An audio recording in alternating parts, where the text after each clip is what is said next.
Good morning, John, and good morning, everybody. Welcome to Some Good News Canada, a show where trademarks are non-existent.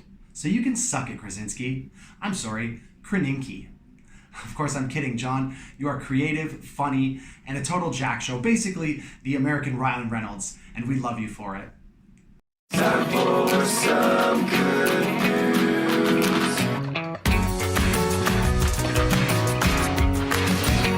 Now on to some good news, Canada. It's that before bed sweet dreams news. It's that Sunday morning sleep in news. This is the kind of news that makes you a cup of tea, wraps you in a big fluffy blanket of feels, and rubs your feet until you fall asleep.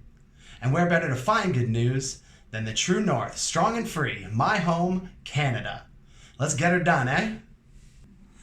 Our first story reminds me of those adorable YouTube videos where two different baby animals become best friends. Except instead of a baby duck and a kitten, it's two dudes in the Yukon territory dancing and playing bagpipes. Gurdeep Pander, a public servant and part-time Bhangra dance instructor, and Jordan Linces, a teacher and one heck of a bagpipe enthusiast, came together for a magical moment outside their cabins this week. Their goal was to promote how we can connect and do things together with our friends and neighbors while maintaining social distancing, and also to showcase the beauty of our Canadian cross-culturalism. Nail on the head, guys. Great job. More good news, Canada. In Fort McMurray, Alberta, jewelry store manager Mohammed Terabin noticed his local food banks were running low on supplies, so he started giving out a free pair of earrings to anyone who dropped off non-perishables or toilet paper. So I guess there will be a lot of husbands out there who, for the first time ever, are totally prepared in advance for their anniversaries. Next up, some good news, Canada, out of Quebec. Since the middle of March, a slogan and symbol has been appearing around the area. The slogan, "Ça va bien allure," which I assume means "I am very alluring," has been taking the province by storm. I'm getting news now that I do not actually know how to speak French, and that phrase actually means "it's going to be okay." That makes more sense. The message has been seen on sidewalks and windows, accompanied by a picture of a rainbow, which is meant to remind people that while we may be in the eye of the storm now, good things are to come, and if we stick together, we will be all right in the end. Personally, as a longtime fan of rainbows and also being okay, I am all in for this one. So go on, tell your kids and or artistic friends to break out the markers and chalk and get to coloring. Let's see if we can spread this thing nationwide. Hashtag it's going to be okay, hashtag ça va bien allure, hashtag I am alluring. Some good local sports news. With the NHL season still on hiatus, the Toronto Maple Leafs have now gone a record 1 month without a loss. Keep up the great work, boys. In some good music news, David Goldman and Nobu Adilman, creators of the fun, no talent required drop-in singing club Choir, took their show off stage and online this week. Whereas usually they would be distributing lyric sheets and performing in the same room as dozens of fellow carolers, like so many others, they took to the web this week and had an overwhelmingly positive response. Over 100,000 people logged in from around the world and sang along to feel-good hits like Stand By Me and the Friends theme song, which I assume also has another name. Stand up and walk out on me. Lend me your ears and I'll sing you a song, and I'll try not to sing at a key. Oh, I get by with little help. Comments continuously flooded the message boards and gave David and Nobu the motivation they needed to sing their little hearts out. Thanks, guys.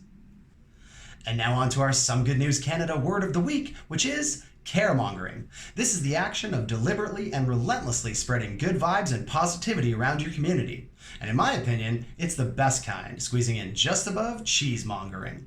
I encourage everyone, whether you are in need or willing to help someone in need, to search groups on social media with the terms coronavirus or COVID-19, caremonger, and the name of your community today to find out how you can help or be helped. Speaking of caremongering, our Some Good News Canada Person of the Week is Amara Posehn. This wonderful young lady posted a script online that you can use if you'd like to help out your neighbors. It basically says, hey, even though we're neighbors, you probably don't know me, but I'm here to help if you need it. When contacted about the large ripple effect she has seen since posting, Posehn responded by pointing out that when people see panic, it leads to more panic, but that the inverse is also true. When we see people caring for other people, it also brings that out in us. Beautiful sentiment, Amara. Thank you.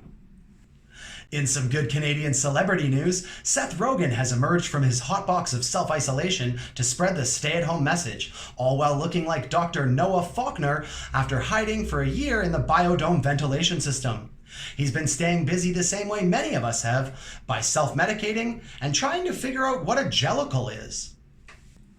Lastly, after much deliberation, Justin Trudeau announced this week that they have struck a deal with manufacturing company 3M, and 500,000 N95 respirator masks will be on their way to Canada shortly, where they will go directly to frontline healthcare professionals and people in essential services who need them the most. Thank you from the bottom of our hearts for all that you do.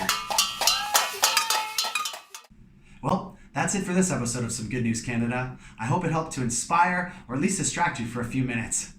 I know that there are many other great examples out there, so please post your Good News Stories Canada with the hashtag #SomeGoodNewsCanada or write them below in the comments. Stay safe, stay positive, and be good to each other. I'm Kyle Henderson. It's the kind of news that makes you a hot cup of cocoa, rubs your tummy, and tells you everything's gonna be okay. It's the type of news that gives you a phone call after sensing some melancholy in a Facebook post of yours.